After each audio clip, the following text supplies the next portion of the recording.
11 मई 1998। दुनिया अपने काम में बिजी थी।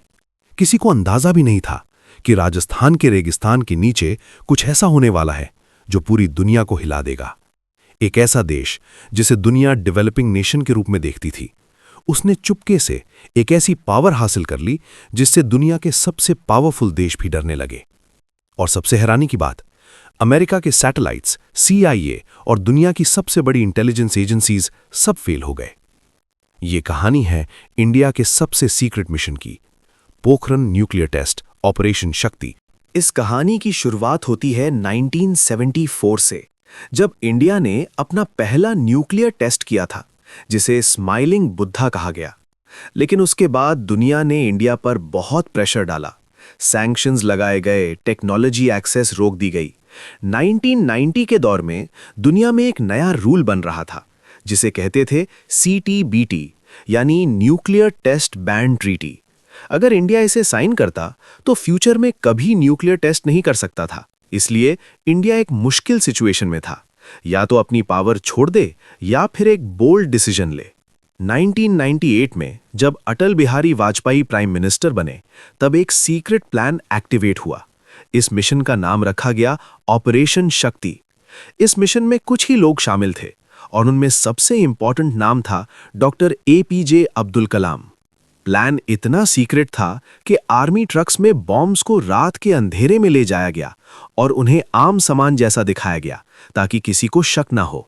साइंटिस्ट्स ने अपने कपड़े तक बदल लिए ताकि सैटेलाइट्स उन्हें पहचान न सके। ये सिर्फ एक टेस्ट नहीं था, ये एक इनविजिबल ऑपरेशन था। 11 मई 1998 राजस्थान के पोखरण टेस्ट रेंज में सब कुछ रेडी था। शाम के करीब 3 न्यूक्लियर बॉम्ब्स एक साथ अंडरग्राउंड एक्सप्लोड किए गए। जमीन हिल उठी और कुछ सेकंड्स के लिए रेगिस्तान में एक अजीब सा सन्नाटा छा गया। फिर 2 दिन बाद 13 मई को और 2 टेस्ट्स किए गए। Total 5 nuclear tests. इनमें फिजन और थर्मोन्यूक्लियर डिवाइसेस दोनों शामिल थे, जो दिखाता था कि इंडिया ने एडवांस्ड न्यूक्लियर टेक्नोलॉजी हासिल कर ली है।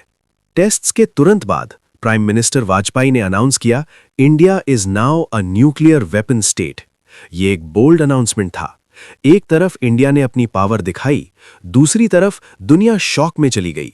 अमेरिका, जापान जैसे देशों ने सैंक्शंस लगा दिए, लेकिन इंडिया अपने डिसीजन पर टिका रहा। अब सवाल यह है, इंडिया ने इतना रिस्क क्यों लिया? इसका जवाब सिंपल है, सिक्योरिटी और सेल्फ रिस्पेक्ट।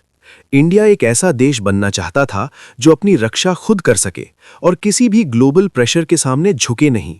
पोखरण टेस्ट के बाद इंडिया ऑफिशियली न्यूक्लियर पावर बन गया और दुनिया ने पहली बार इंडिया को एक स्ट्रॉन्ग मिलिट्री नेशन के रूप में देखना शुरू किया।